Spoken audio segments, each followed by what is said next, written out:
people were being appointed that weren't qualified. And I think it became apparent that these things were happening because we had a corrupt chief of police. I managed to get sworn statements from witnesses linking Glenn Agliotti to drug trafficking, linking Glenn Agliotti to counterfeit cigarette importation from Zimbabwe, and linking Glenn Agliotti to payments being made to Jackie Selebi. I wanted to live in a country where there was a rule of law. I wanted to live in a country where a person who did his job well wouldn't be fired because somebody wants to commit the offense of corruption. I didn't want to live in a country where you could go to the police station to open a case and the criminal that committed the offense would get away with it because he paid a bribe to the police. The provincial head of crime intelligence was instructed by Jackie Selebi to start tapping the phones. You heard about all these so-called spy tapes. And the spy tapes make it clear that there was a concerted effort. It demonstrated that their plan, and they used code words, and they used these code words to show that actually we must get Selebi off the hook and get Zuma on the hook.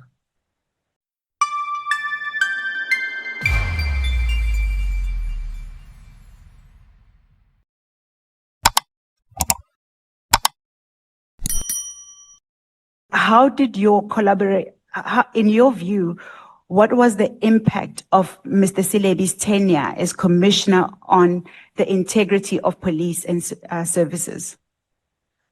Chairman, I became aware of appointments that were being made in the police of individuals being promoted into positions that they weren't suitable for. For example, Lt Gen Nhlanhla was made the national head of crime intelligence. There were other appointments. I can't remember the names of the people now, but people were being appointed that weren't qualified. And I think it became apparent that from the evidence and the statements I took, that these things were happening because we had a corrupt chief of police. So I intensified I didn't believe that South Africa would benefit from having a corrupt chief of police. And I also didn't believe it would be in the interest of South Africa to have a corrupt police chief allowed to continue in return for arresting and charging a person that had aspirations to become the president of the country, for example, Jacob Zuma. And I felt that this kind of activity cried out for intervention. So I stepped up my investigations, and the rest is history. I managed to get sworn statements from witnesses linking Glenn Agliotti to drug trafficking, linking Glenn Agliotti to counterfeit cigarette importation from Zimbabwe, and linking Glenn Agliotti to payments being made to Jackie Selebi.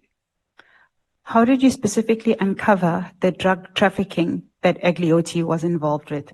Could you expand? Sorry, Chair, before that. On a point of correction, Richard Mdluli came head of crime intelligence under President Zuma and Nathi Mthethwa, not under President Mbeki. Sorry, Chairman, Richard Mdluli was appointed not national head of crime intelligence. Thank you for assisting me there. He was appointed provincial head of crime intelligence in Gauteng by Jackie Selebi. Thank you for pointing that out to me. Just for the purposes of the committee, at page 74 of the annexures, it's B74, you have enclosed a report which details the specific persons that you say were involved in the various criminal activities. However, my question to you at this stage is, you say that you uncovered drugs, drug trafficking. Correct. In the timeline where we are, you have left your role as head of security at ACSA. You are now back in business and also doing reservist work. No, How? Yes. I Okay. was no longer reservist, Chair, Okay. because Jackie Selebi terminated my role as a police reservist. And he inspired the need to terminate my role as head of aviation security.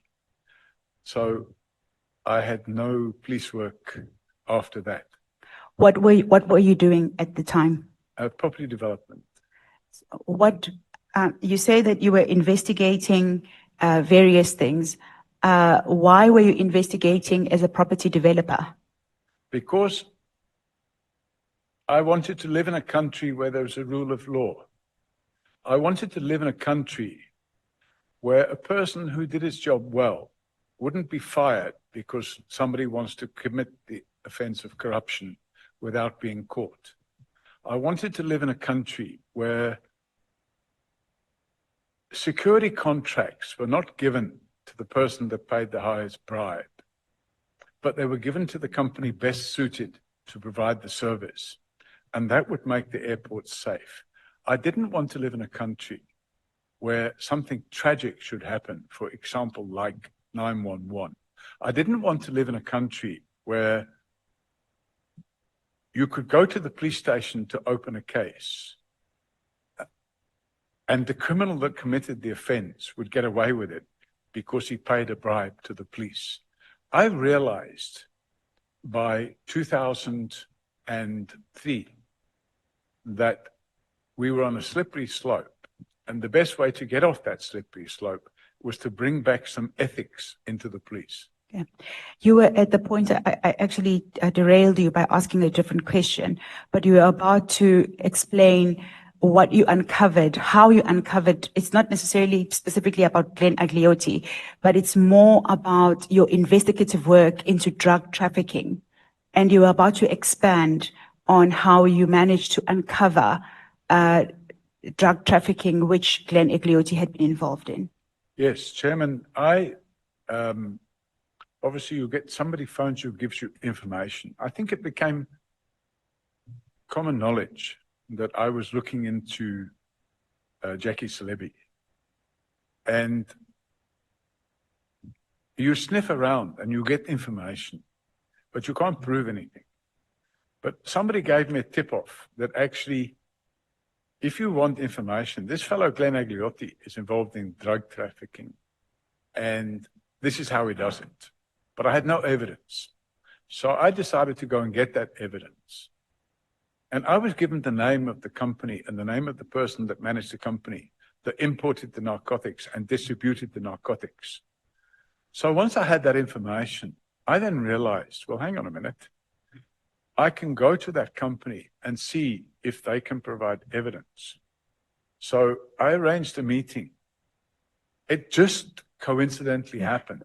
It sounds like you stumbled upon that evidence, but in Yes. fact, you were investigating the former commissioner. Correct. Okay. So it just so happened that when I was a police reservist, I had been running a drug-free schools project in my spare time. And that drug-free schools project resulted in us, a team of us, going around all the schools and explaining to the children how drugs are bad for you. When did you start that project? That would have been the mid-90s. Whilst you were a reservist. Correct. Okay. And one of the schools I went to was Houghton Primary School. We went to a lot of schools. We felt it was important not just to focus on high schools, but to also focus on primary schools, because primary school leavers become high school students. And whilst there's probably not much drugs being sold at primary schools, once they get to a high school, the drugs are being sold there. And we decided that the best thing to do is start with one level of education for the primary schools and another one for the high schools. And obviously the education for the high schools was more age relevant, and the education for the primary schools was also age relevant. And as a result of this interaction with the primary schools, one of the schools I went to, I mentioned, was Houghton Primary School. And the headmaster there happened to be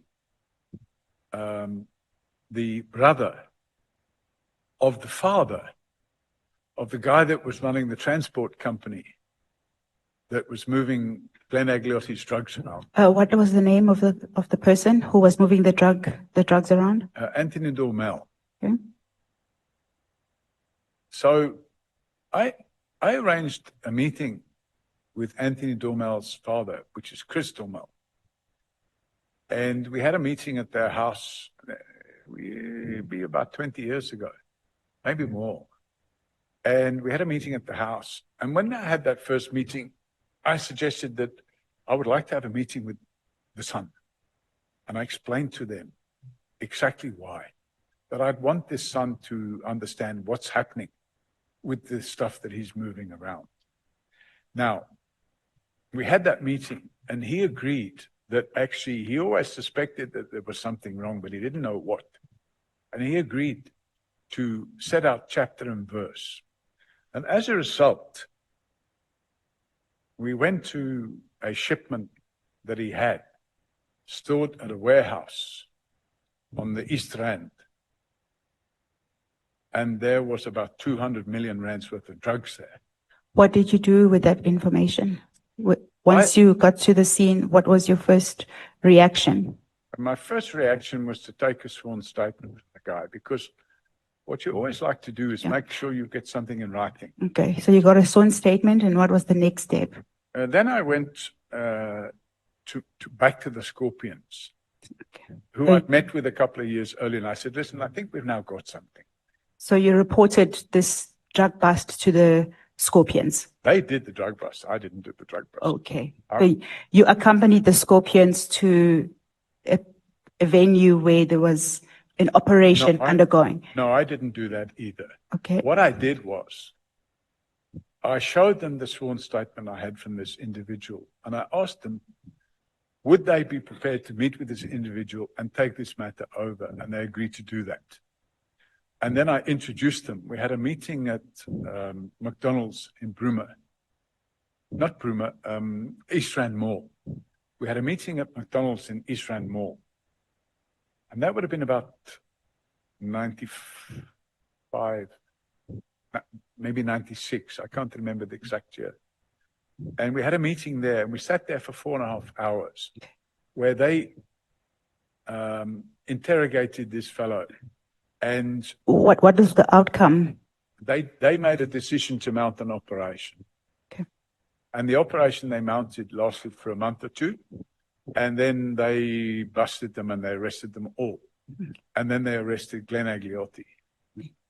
And what was the final, the ultimate consequence for Mr. Selebi? The ultimate consequence for Mr. Selebi was that he was convicted of 6 counts of corruption and sentenced to 15 years in prison. From the investigations that you would have conducted, what did you actually discover? What do you mean? What came out of your investigations? You said that all of these things that you've been testifying about are things that were on this, like almost on the side. It's not what you were necessarily investigating. The person that you were after was Selebi. But we've spoken about the various things that have came out of the investigations, but not specifically linking to Commissioner Selebi. Yes, so what happened was I was getting some challenges, shall we say. I got a tip-off that there would be an attempt on my life, that I would be murdered. So I started taking more precautions. And then I got a tip-off that actually, they decided they couldn't get to me, so they would murder my family. So I moved my family out of the country. And that was in 1996. And then the Scorpions, through their investigation, had dealt with the drugs, the 200 million rands worth of drugs. They'd arrested a number of people. Some of them pleaded guilty and went to prison. They arrested and charged Glenn Agliotti, and they arrested and charged another gentleman by the name of Clinton Nassif, and they entered into plea bargain agreements where they agreed to plead guilty in terms of Section 105A of the Criminal Procedures Act. They agreed to plead guilty and get a suspended sentence and then give evidence about other activities. And the other activities they gave evidence about were the payments that they had made to Jackie Selebi. Okay. At page 14, at the top of your statement, you say, based on the case I had assembled against him, speaking about Selebi, the then President Nhlanhla Mkhwanazi terminated Selebi's contract. In 2010, Selebi was convicted and sentenced to 15 years. This paragraph implies that it was as a result of the investigation that you had conducted against Mr. Selebi. Yeah, Is that correct? Perhaps that's a little bit too much, because in fact what I had done, I carried out an investigation which triggered the production of the evidence which led to Jackie Selebi being arrested and charged. Okay. So if it's like anything else, I had started work which became the catalyst for the criminal charges which he faced. What was the motivation for you investigating him?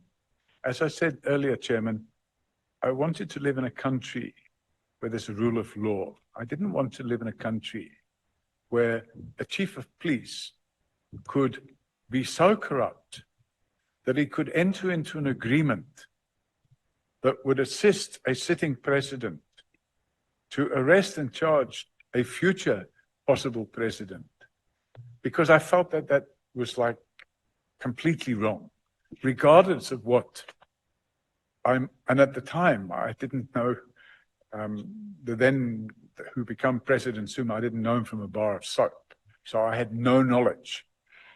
Would it be fair to say that as a result of Mr. Selebi not granting you security clearance, you then investigated him? What would your comment be to that statement? Yeah, I think that's not correct. And the reason it's not correct is because it's like a domino effect, isn't it? If you don't do this, this will happen, then that will happen, then that will happen, then that will happen. He was going behind my back and having secret meetings with a view to having me dismissed. Why? Because we refused to kowtow to this idea of allowing his friend. In fact, I went a step further. The criminal case I opened against his friend resulted in his friend going to prison for 5 years. So he just badly wanted me out of the way. And because of the lawlessness of that conduct over 2 or 3 years, I just decided, no, the country doesn't need a commissioner of police who's involved in that type of criminal activity. So I took it upon myself to do the preliminary investigations. And when I handed it to the Scorpions on a plate in 1990, whatever, 5 or 6, there were prima facie evidence, but there was more than that. Would you say there's a relationship between Commissioner Selebi's arrest and the disbandment of the Scorpions? I'd say absolutely, without a doubt. Part of the problem, Chairman, is that the Police Service Act makes it clear that no police official may be an active politician. And at the time Jackie Selebi was the Commissioner of Police, he was also a member of the National Executive Committee of the ANC. So now suddenly the rules relating to the Police Service Act were being flouted. And not only that, you heard about all these so-called spy tapes. And the spy tapes make it clear that there was a concerted effort on the part of certain persons, one of them being the then head of the Scorpions, a chap by the name of Leonard McCarthy. Because the spy tapes show his conversations with a person by the name of Andre Pienaar, who was based in London. It demonstrated that their plan, and they used code words, but it was all unpacked quite nicely. And they used these code words to show that actually we must get Selebi off the hook and get Zuma on the hook. And in the process, the problem they had was this individual by the name of O'Sullivan. And in those spy tapes, it states categorically, let's not worry about O'Sullivan. We'll bring somebody in that will deal with him decisively. Now, I thought, wow, this is heavy stuff. So I felt that, no, I did the right thing. The country should benefit from a police service with an honest chief of police. And that's what I expected to see. Because if you have an honest chief of police and a hardworking chief of police, you would expect that the whole thing ripples down and you have a good police service. Thank you, Mr. O'Sullivan. Lastly, you say that you got this information from spy tapes, but you were no longer a police reservist. You were also no longer the head of security at ACSA. In what capacity were you able to access these spy tapes? No, well, I didn't access the spy tapes.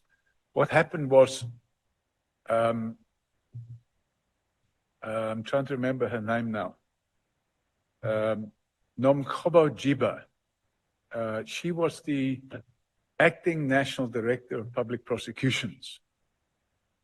And after Jackie Selebi had been arrested, she was suspended. And she was suspended before his trial had got cracking. She had been suspended. Now, we have to turn the clock back a little bit, because before Jackie Selebi had been criminally charged, they had gone to see the president. The Scorpions had gone to see the president to say, we have a warrant of arrest for the Commissioner of Police. It wasn't the Scorpions, sorry. It was the National Director of Public Prosecutions, a gentleman by the name of Vusi Pakoli. And he went to see the president, together with Karinal, who was the provincial head of the Scorpions. And they went to see the president and they said, we have this warrant which has been issued.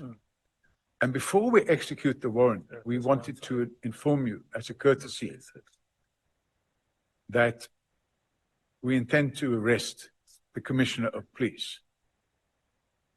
And Thabo and Mbeki then had a meeting with Bridget Mbandla, who was the Minister for Justice.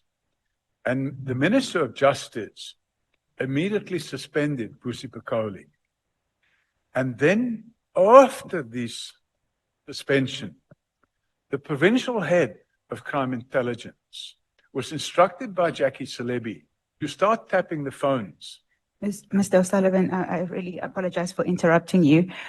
Where can I find this information? Do we have evidence to that effect where these meetings took place? Do you have minutes to that effect?